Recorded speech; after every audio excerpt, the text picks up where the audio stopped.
proteins. Some of the key structural ones are spike S protein,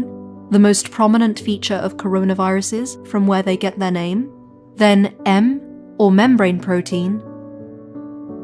and the so-called envelope protein.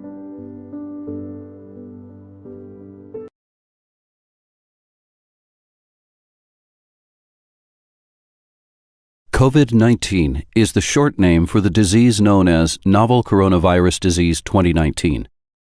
Coronaviruses are a large group of similar viruses. Some are known to infect humans, such as SARS-CoV and MERS-CoV. The one that causes COVID-19 is called SARS-CoV-2. All coronaviruses are named for the crown-like spikes that cover their surface, called spike or S proteins.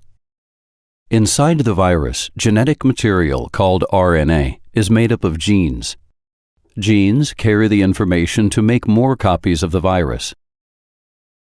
The virus can infect you if it enters your mouth, nose, or lungs. Inside your body,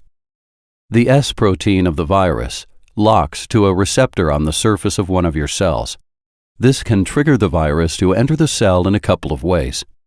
It may cause the virus to fuse with the cell surface, then release its genes into the cell. Or the cell may pull the virus inside by enclosing it in a sac.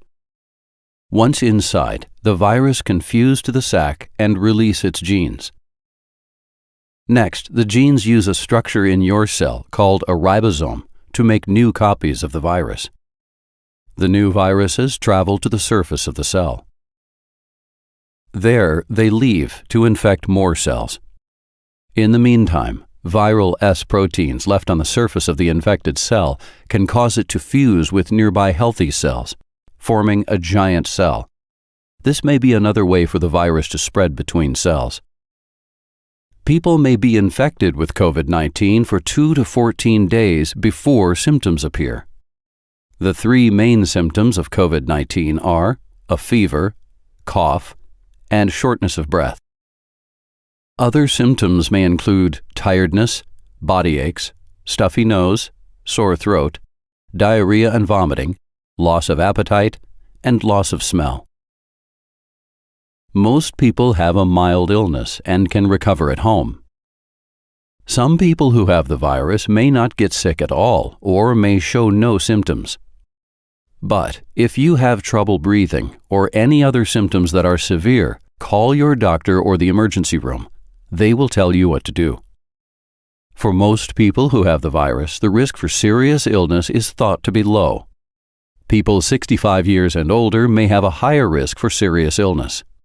And people of any age may be at high risk if they have underlying conditions, such as chronic lung disease or asthma, serious heart conditions, diabetes, severe obesity, chronic kidney disease, and liver disease. High-risk groups also include people with a weakened immune system, including those on certain medications, such as corticosteroids, people in cancer treatment, and those with HIV or AIDS. Even if you aren't in a high-risk group, it's important to practice social distancing, which means keeping at least 2 meters or 6 feet between you and other people.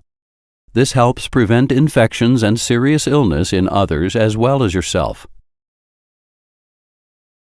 For up-to-date information about COVID-19 and other ways to prevent its spread, visit the CDC website at cdc.gov/coronavirus/2019-NCOV.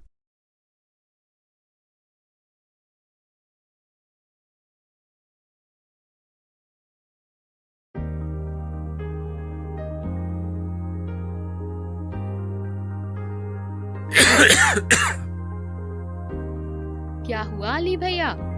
अरे दीदी, आजकल वो बीमारी फैली हुई है ना, corona, जो खांसने से फैलती है। टीवी पर भी दिखा रहे हैं उसके बारे में। बिल्कुल सही कहा आप लोगों ने, लेकिन हर खांसने वाला व्यक्ति कोरोना से ग्रसित नहीं होता। साथ ही ध्यान देने वाली बात ये भी है कि खांसते या छींकते समय मुंह को ढक लें। ठीक है ना रवि भैया? अच्छा दीदी, अब मैं हमेशा खांसते या छींकते समय मुंह को जरूर ढक लूंगा। पर दीदी, खांसना या छींकना तो सामान्य जुकाम में भी होता है, कोरोना इससे अलग कैसे है? कोरोना में सूखी खांसी, बुखार और सांस लेने में परेशानी जैसे लक्षण होते हैं और संक्रमित व्यक्ति के संपर्क में आने से ये बीमारी फैलती है। अगर किसी को ये लक्षण दिखें तो तुरंत राज्य हेल्पलाइन या स्वास्थ्य और परिवार कल्याण मंत्रालय की हेल्पलाइन पर संपर्क करें। साथ ही लक्षणों वाले व्यक्ति, उनकी देखभाल कर रहे लोग और स्वास्थ्य कर्मी को मास्क लगाना अनिवार्य है, जिससे अन्य व्यक्तियों को संभावित संक्रमण से बचाया जा सके। बाकी सभी को मास्क लगाने की आवश्यकता नहीं है। क्या ये बीमारी सभी को हो सकती है? हाँ, ये बीमारी सभी उम्र के लोगों को हो सकती है, परंतु खासकर ऐसे लोग जो बाहरी देश या शहर की यात्रा से लौटे हैं, उनमें ये रोग होने की संभावना ज्यादा है। जिन व्यक्ति की आयु 60 वर्ष से अधिक हो या जो मधुमेह, उच्च रक्तचाप और सांस लेने में तकलीफ जैसे रोग से ग्रसित हों, उनमें इस बीमारी से जोखिम होने का खतरा ज्यादा होता है। कोरोना की जांच और इलाज कहाँ किया जा सकता है? कोरोना की जांच और इलाज सरकार द्वारा प्रमाणित संस्थानों पर की जाती है, जिसकी सूची नजदीकी स्वास्थ्य केंद्र के चिकित्सा अधिकारी के पास मौजूद है। संक्रमित लोगों को अस्पताल में दूसरे मरीजों से अलग रखा जाता है। संक्रमित व्यक्ति के संपर्क में आए हुए लोगों को चिकित्सा अधिकारी की सलाह अनुसार घर पर 14 दिन तक अलग रखा जाता है। इस दौरान घर के अन्य सदस्य और आसपास के लोगों को बिना घबराए और सावधानी बरतते हुए संक्रमित व्यक्तियों का हौसला बनाए रखना चाहिए। साथ ही चिकित्सा अधिकारी की सूचनाओं का पालन करना चाहिए। इस बीमारी से बचाव का क्या तरीका है? इस बीमारी से बचाव के लिए कुछ खास बातों का ध्यान रखना जरूरी है,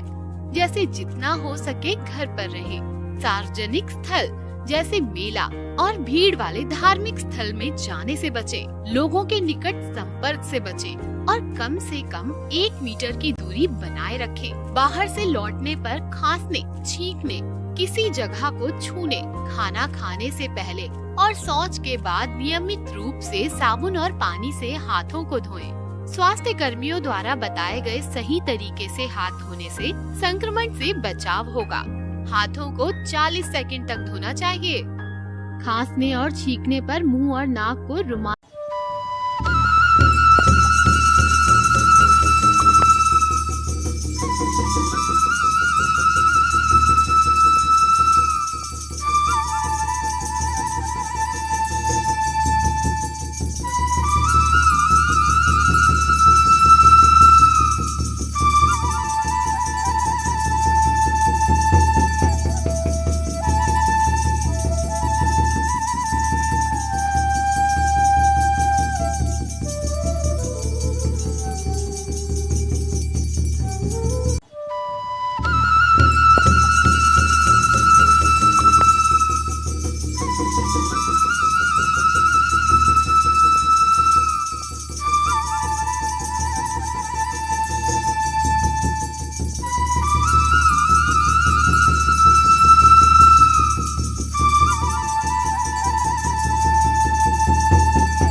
खुलुमनाय होदों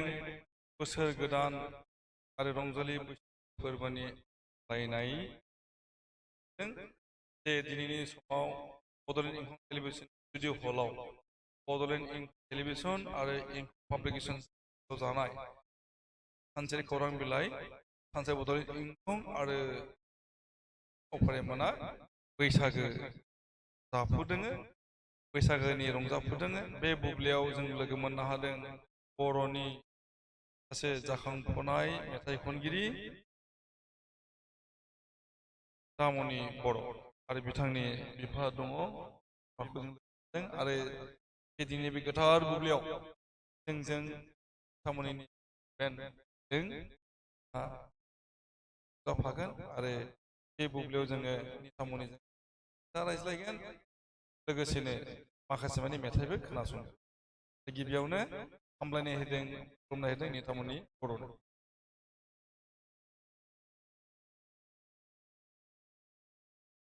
खुलुमबाय दिनैनि बे बड'लेण्ड इंखं टेलिभिजन नायगिरि गासैनिसिमबो आरो सार नोंथांनिसिम गिबि गिबियावनो आंनि गोसो गोरबोनि बैसागोनि गाहाम हामलायनाय बावहरबाय नोंथाङा बेखौ आंखौ बेवहाय लिंनानै लाबोनायनि थाखाय आं माने गोसो गोरबोनिफ्राय जोबोद जोबोद साबायखर होदों नोंथांखौ बेनिफ्राय सिबिनाय होदों बिफा अरबिन्द बर' खुलुमबाय आरो बिमा दङ आइकन बर' बेन्ड दङ बिथांमोनखौ सिनायथिगोन बिथांमोननिया गावनि रावजों जोङो माने मोनसे मिउजिशियान ग्रुप आंनि जोङो मोनसे बेन्ड दंखायो रेनबो मिउजिक बेन्ड होननाय बेयावहाय माने जोङो ज'यै मोनसे बेन्ड हिसाबै जोङो कालचार प्रग्राम खालामो दायो गिबि गिबियावनो आङो सिनायथि होनो सानो नोंथांमोननि गेजेराव पेट दामो बिथाङा जोंनि कृष्ण डेका दादा ओमफ्राय नैथियाव बिथाङा ढोलकी दामो चक्र राभा दादा आरोबाव बेस गिटाराव दङ रिंसार ब्रह्म आदा आरो जोंनि नै लिड गिटाराव दङ सायखं बर' आदा लोगोसे कीबर्डखौ दामदों बापुकन कसारी आदा आरो सिफुंखौ दामदों जोंनि अरन बर' फंबाय जोबोद गोजोननाय बाथ्रा नोंथाङा सिमखौ लानानै फैनो हादों जोंनि बे हाबाफारियाव गिबियावनो जों नोंथांनिफ्राय दोंसे बैसागु मेथाइ खोनासंनो लुबैगोन बैसागु मेथाइ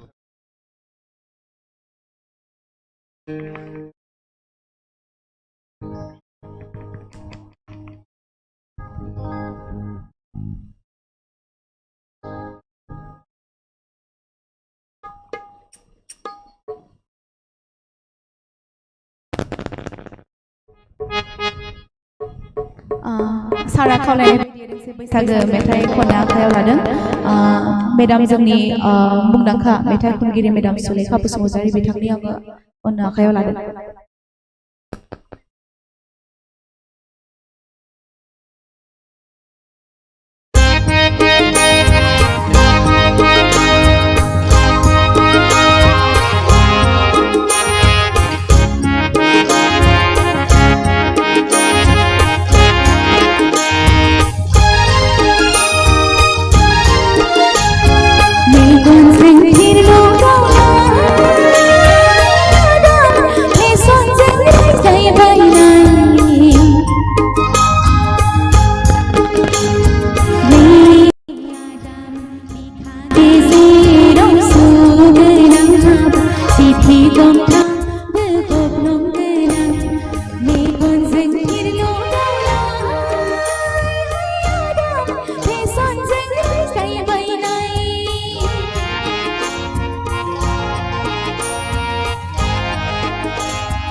गोजोन्थों।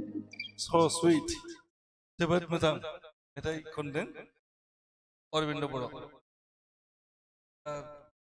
एसे मोजां मिलौदो मेथाइ खननो हानाय जादों नोंथांनि फिसाजो। मा मैया मैया क्रिस्टि नोंथाङा बेनि जिउ दानायनि थाखाय मा मावबाय थादों दासान्दि मा प्रजेक्ट लाबाय थादों? एक्चुअली गथ'आ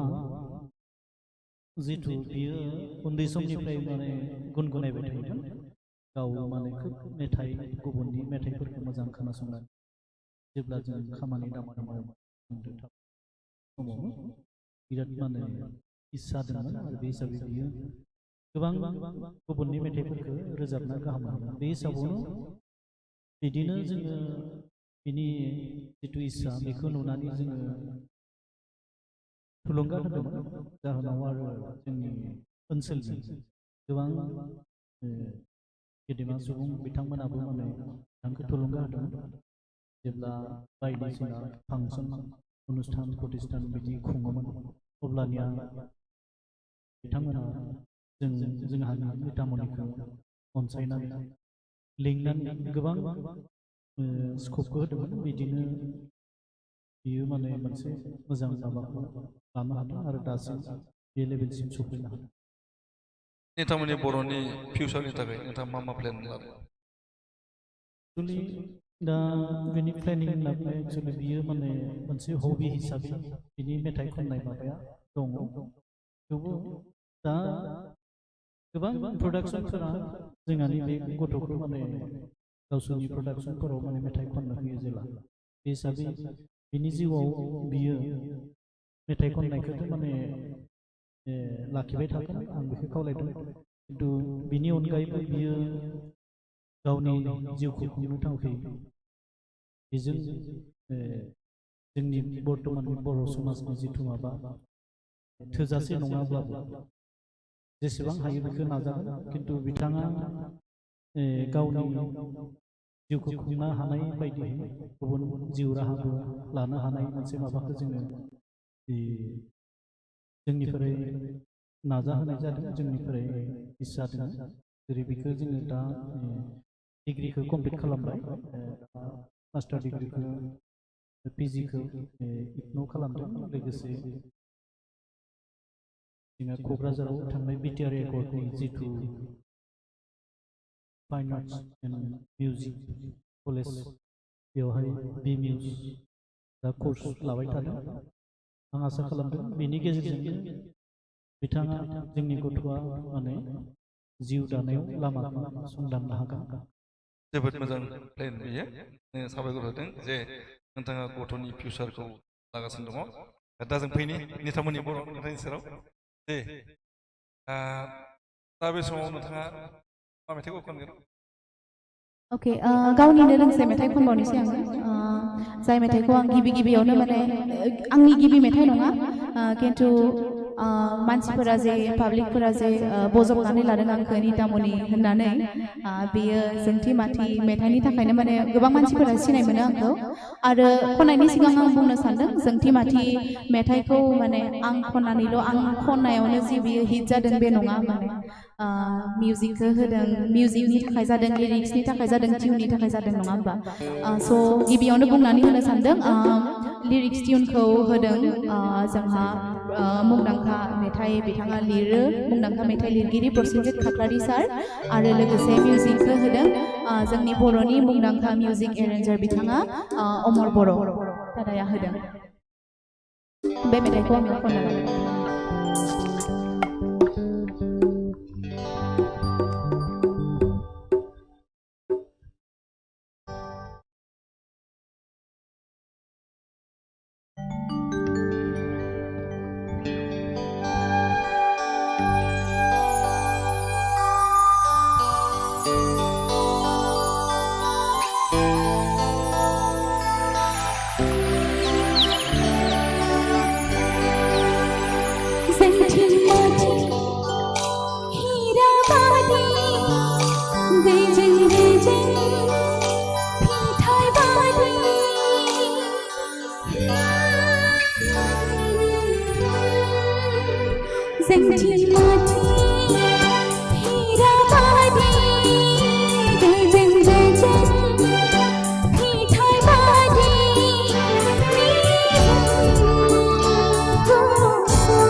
मेंनाय मेङा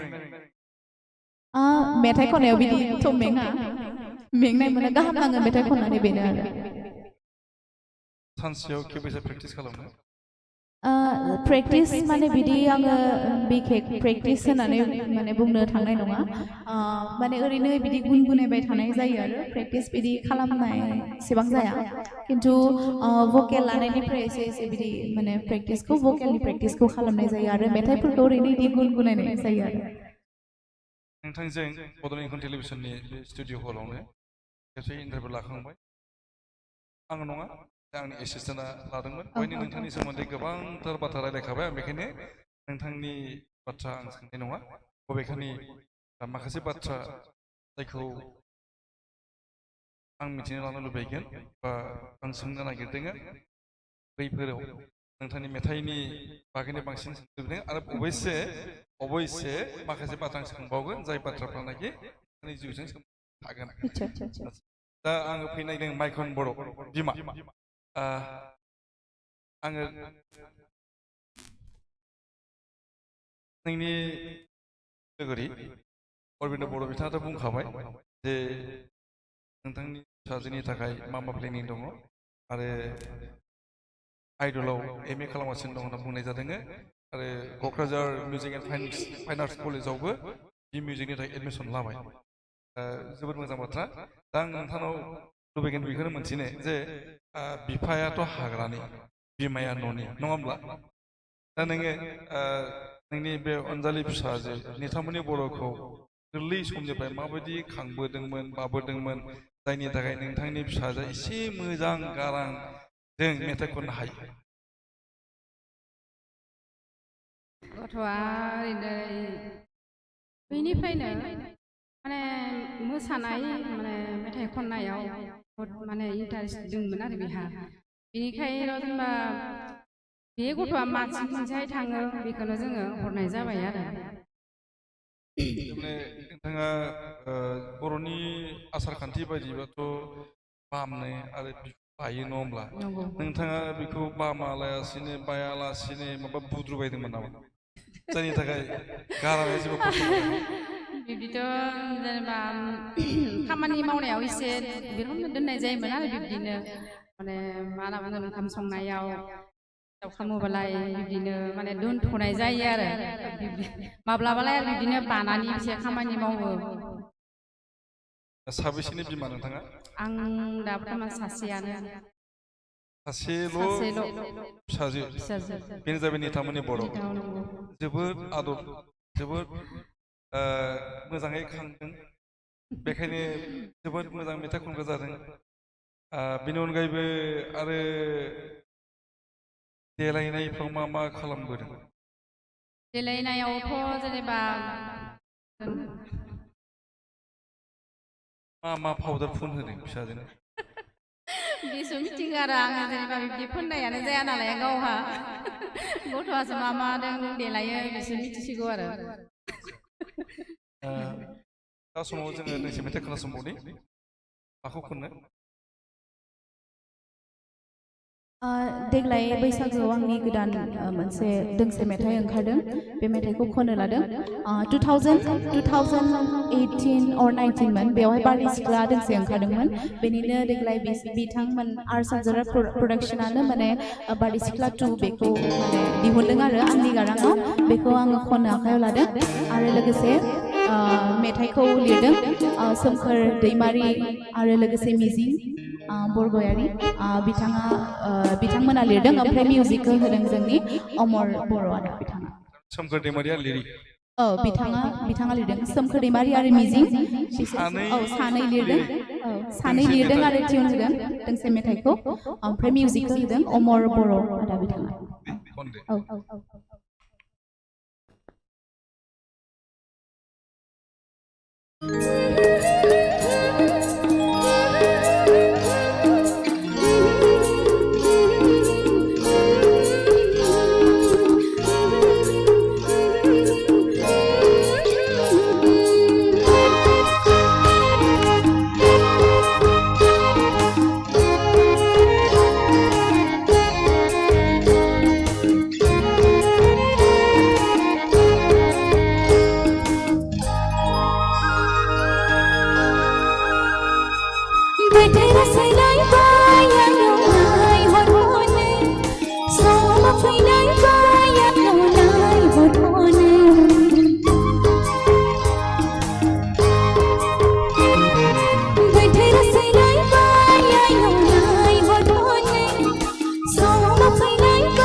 Bye.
खोनासंगोन मोनो गोसोआ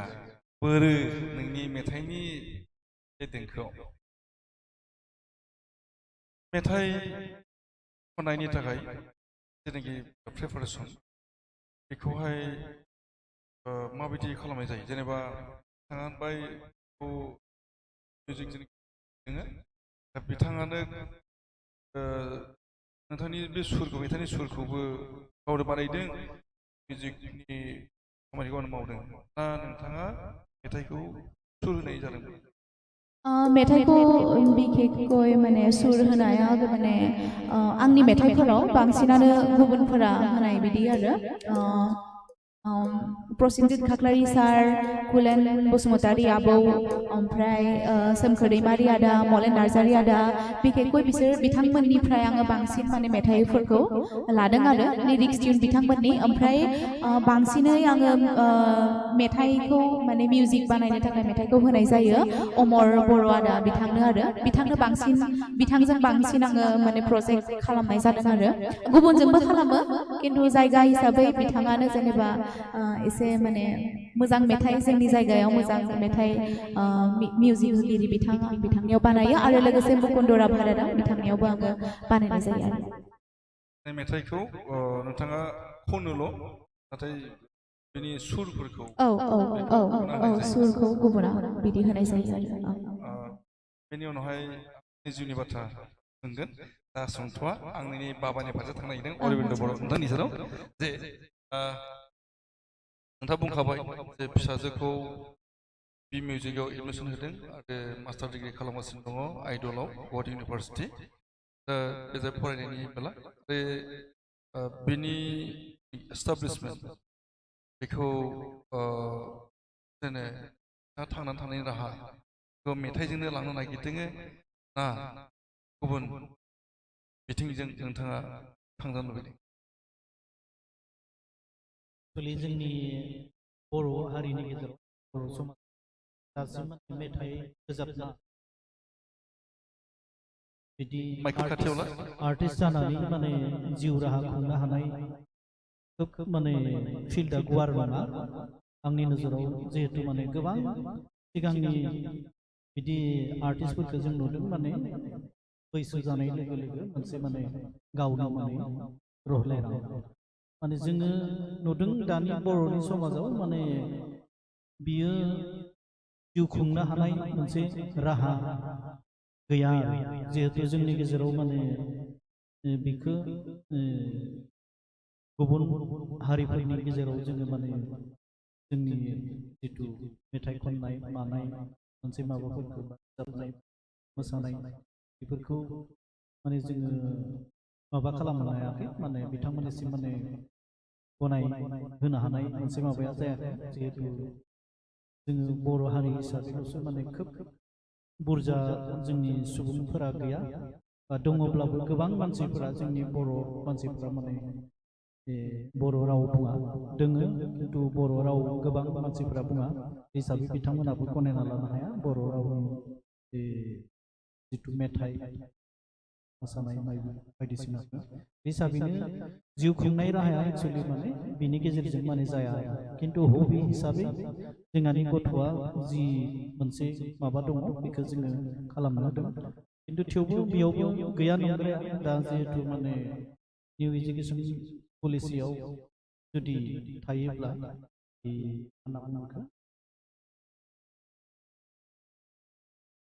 कारिकुलाम जिथु बे हिसाबाव जुदि थायोब्ला निश्चय जोंनि फरायसालि बा सोलोंथाइ बिफानाव निश्चय बिनि माने साख्रि बाख्रि बायदिसिना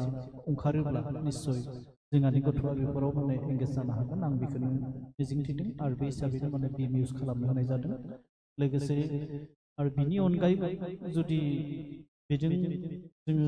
लामा मोनाब्ला गुबुन डिपार्टमेन्टफोराव साख्रि मावनो हानाय बिदि मोनसे माबा खालामनांगोन जिहेतु जों न'खराव बिदि माने दोहोनि सुबुं नङा जोङो गोरिब सुबुं बे हिसाबै जोङो माने बेखौनो आखा खालामो जोंहानि गथ'आ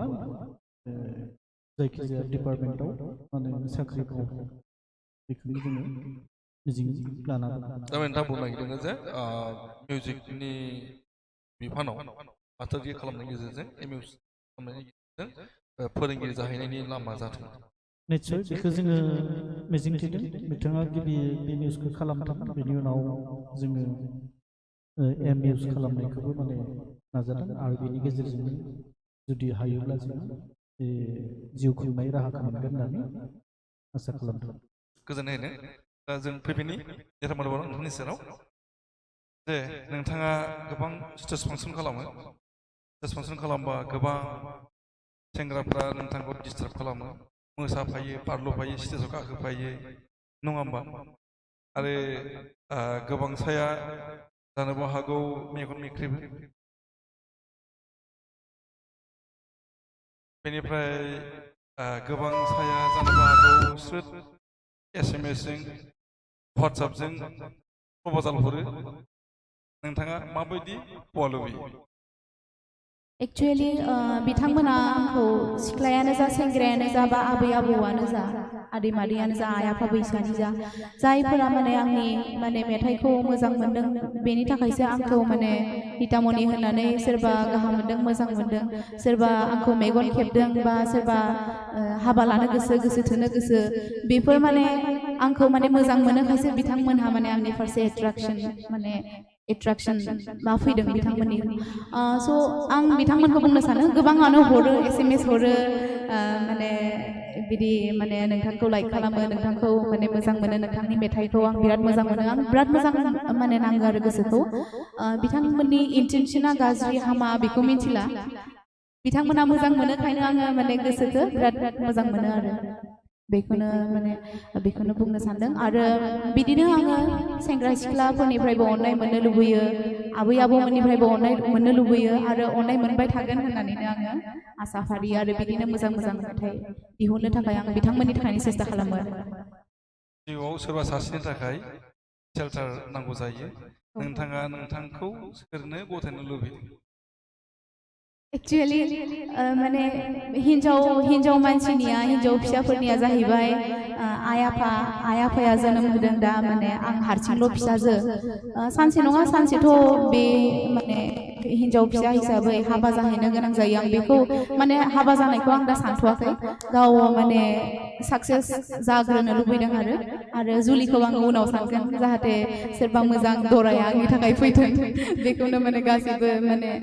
सिख्लाफोरानो आसा खालामो आंल' नङा आंबो बिदिनो आसा खालामो आरो फार्स्टआवनो सेटेल जाग्रोनो सानदों बेनि उनाव बेखौ उनाव गोबांसा सेंग्राफोर दं मोनसा मोनो गाज्रि मोनो दुखु नाङो मानोना नों जेराव थाङो बहायनो बिफाया थाफायो जाहैदों नंगौ ने बेखौथ' मिथिला मा होनगोन बेखौ जोंनि हौवासा मानसिफोरा माने जेराव बेरावनो बेरायनो हायो जेराव बेरावनो थांनो हायो प्रग्राम खालामबाबो गोसो मथे खालामनो हायो खिन्थु हिन्जाव मानसिनिया जाहैबाय थायाब्लाबो एसे प्रब्लेम जाहैयो नङा होमबा हिन्जाव मानसिनिया माने पेरेन्ट्स थाथारनांगौ सोरबा माने सेंग्राफोरा डिस्टार्ब होयो सोरबा जौ फेनायानो डिस्टार्ब खालामो माने हौवासाफोरखौ आखाइ हमोब्लाबो बिदि माने माबा खालामब्लाबो डिस्टार्ब होयोब्लाबो एसेबां प्रब्लेम जाया माने खिन्थु सिख्ला हिसाबै एसे नोजोरा एसे गुबुन जाहैयोथ' बेनि थाखाय आरो आइ आफायाथ' माने उन्दैनिफ्रायनो सापर्ट खालामखायो आंखौ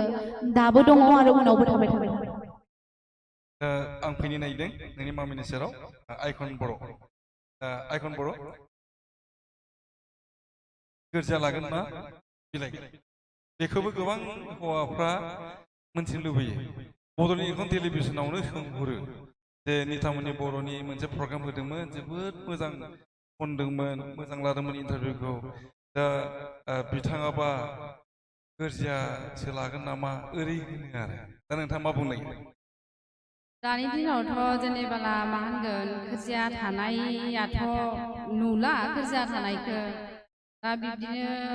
मोनोब्लालाय जों लाखिगोन खिन्थु आरो दानि दिनाव बे फैसा मोननाया बहुद माने गोरजाखौ लाखिनो लुबैयो मोनोब्लालाय लाखिगोन आरो मोनखायाबो जों मिथिखायो आरो बेखौ दानि दिनाव माने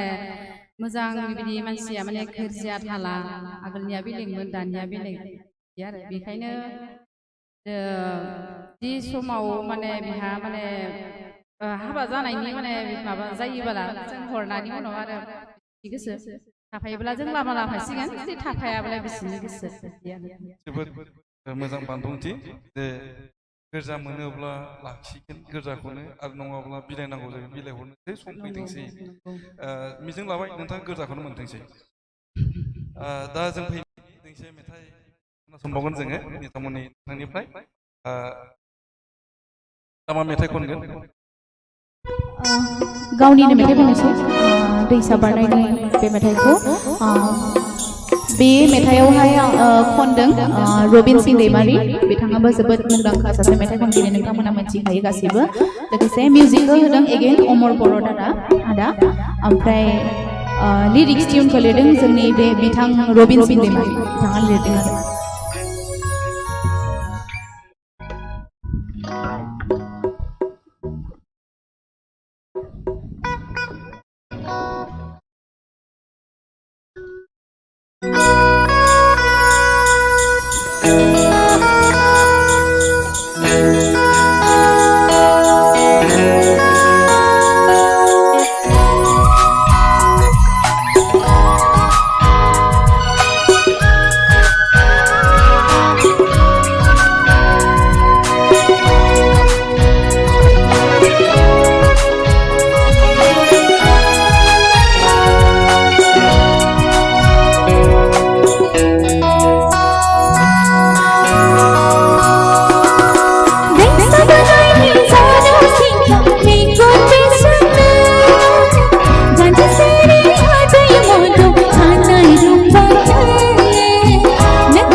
स्टेज फांसन खालामबा बेखायनो नायग्राफ्रा जावलिया जायो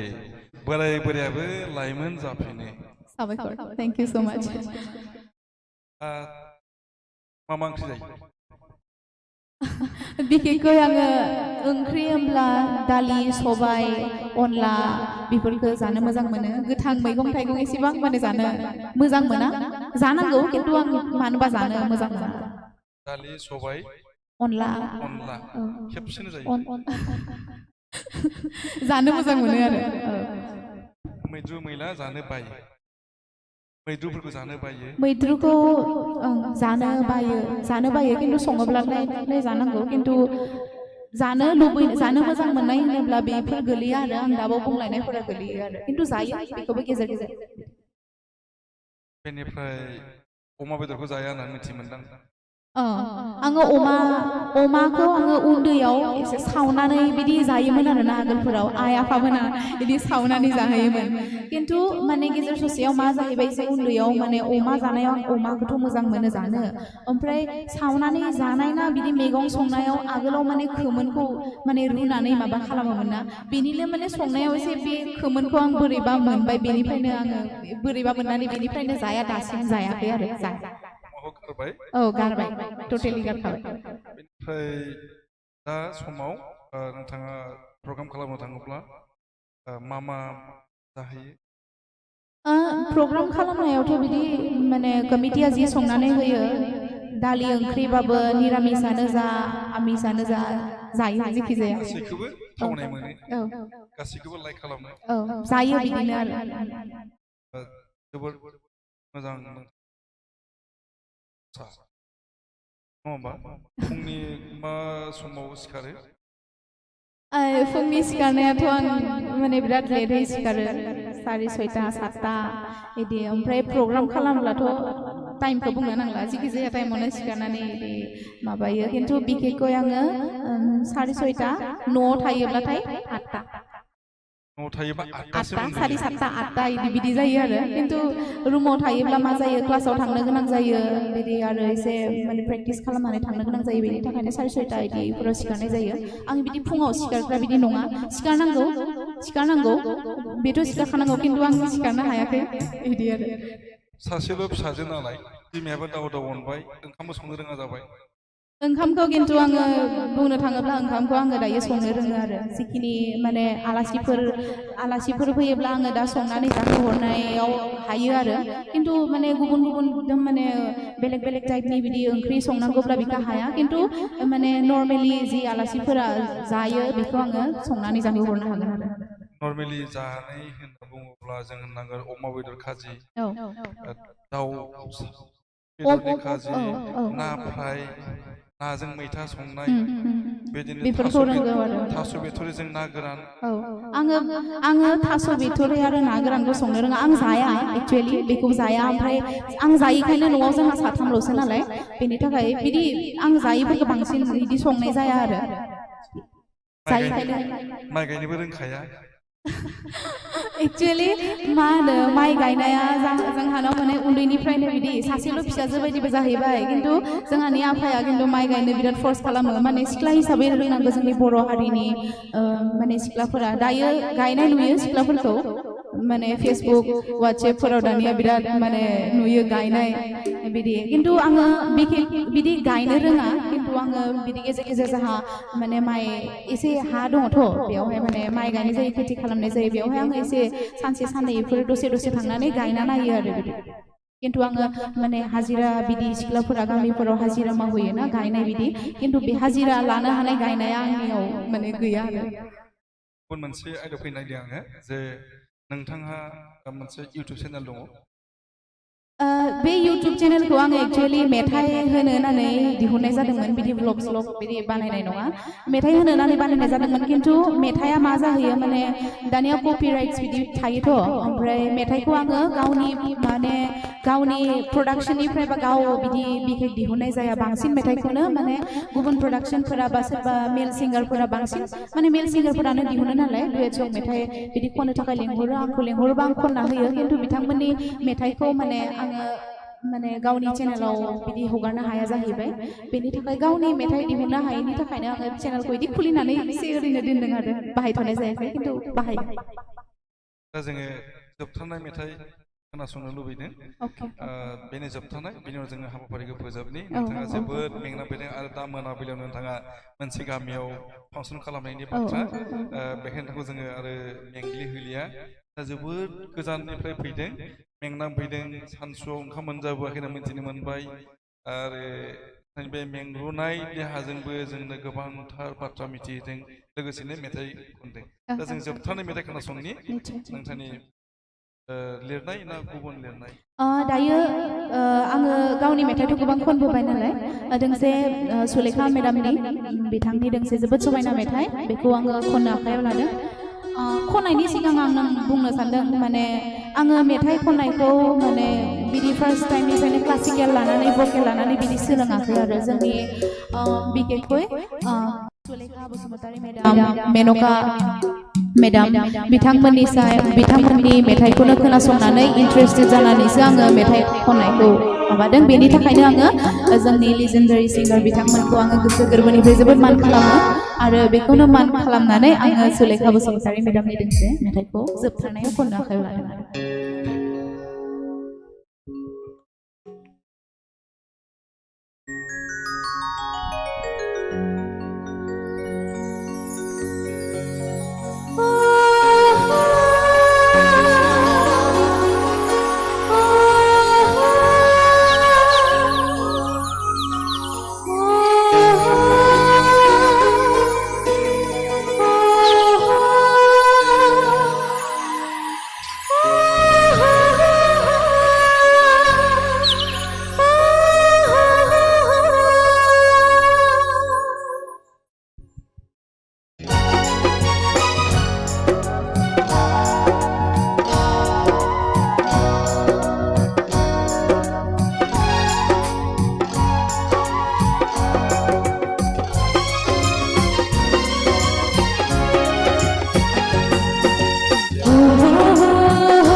जावलिया जामारनाय मेथाइ नोंनि गाराङाव नङा होमबा जों गोबां आरो सम नोंथांखौ साला खालामना होलिया जे जों बे समाव जोबनाय फारसे थांनि जे नोंथाङा जोंनो बेखिनि सम फैनो थाखाय जोबोद जोबोद गोजोननाय होदों नोंथांनि बिफा अरबिन्द बर' नोंथांनिबो जोबोद गोजोननाय होबाय नोंथाङा नोंथांनि फिसाजोखौ बड'लेण्ड इंखं टेलिभिजननि स्टुडिअ लाबोनानै जों बैसागोनि रंजानायनि मोनसे खाबु खालामना होदों आइकन बर' नोंथांनोबो जों जोबोद साबायखर होबाय जे नोंथाङाबो जाया लोङा माने फैदों आरो नोंथांनि फिसाजोखौ जोंनि बे स्टुडिअ मेथाइ खननाय खाबु खालामना होफैदों जोबोद साबायखर होबाय दामनाय देनायनि थाखाय बिथांमोनहा